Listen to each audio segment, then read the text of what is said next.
Épître de Jacques, chapitre 2. Mes frères, que votre foi en notre glorieux Seigneur Jésus-Christ soit exempte de toute acception de personne.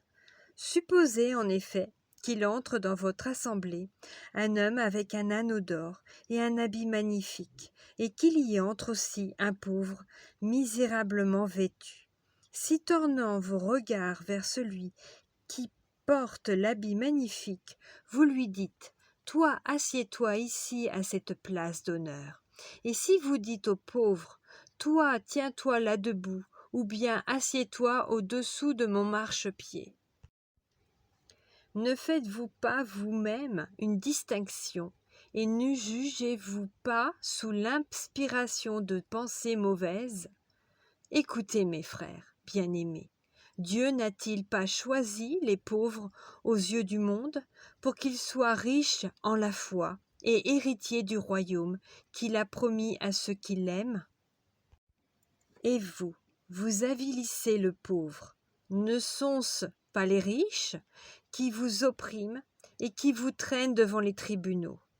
Ne sont-ce pas eux qui outragent le beau nom que vous portez? Si vous accomplissez la loi royale, selon l'Écriture, tu aimeras ton prochain comme toi-même, vous faites bien.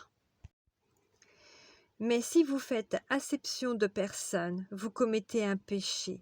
Vous êtes condamnés par la loi comme des transgresseurs. Car quiconque observe toute la loi, mais pêche contre un seul commandement, devient coupable de tous. En effet, celui qui a dit « Tu ne commettras point d'adultère » a dit aussi « Tu ne tueras point ». Or, si tu ne commets point d'adultère, mais que tu commettes un meurtre, tu deviens transgresseur de la loi.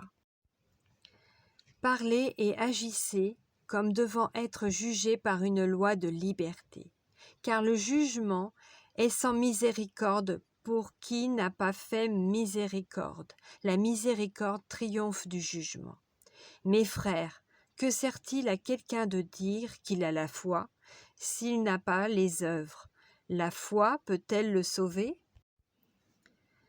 Si un frère ou une sœur sont nus et manquent de la nourriture de chaque jour, et que l'un d'entre vous leur dise « Allez en paix, chauffez-vous et vous rassasiez », et que vous ne leur donniez pas ce qui est nécessaire au corps, à quoi cela sert-il?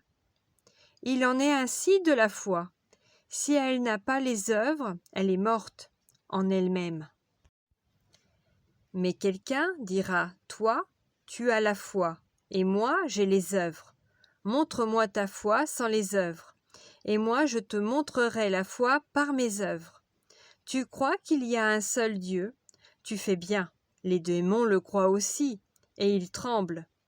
Veux-tu savoir, ô homme vain, que la foi sans les œuvres est inutile? Abraham, notre père, ne fut-il pas justifié par les œuvres lorsqu'il offrit son fils Isaac sur l'autel? Tu vois que la foi agissait avec ses œuvres, et que par les œuvres la foi fut rendue parfaite. Ainsi s'accomplit ce que dit l'Écriture. Abraham crut à Dieu, et cela lui fut imputé à justice, et il fut appelé ami de Dieu. Vous voyez que l'homme est justifié par les œuvres, et non par la foi seulement. Rahab, la prostituée, ne fut-elle pas également justifiée par les œuvres lorsqu'elle reçut les messagers, et qu'elle les fit partir par un autre chemin?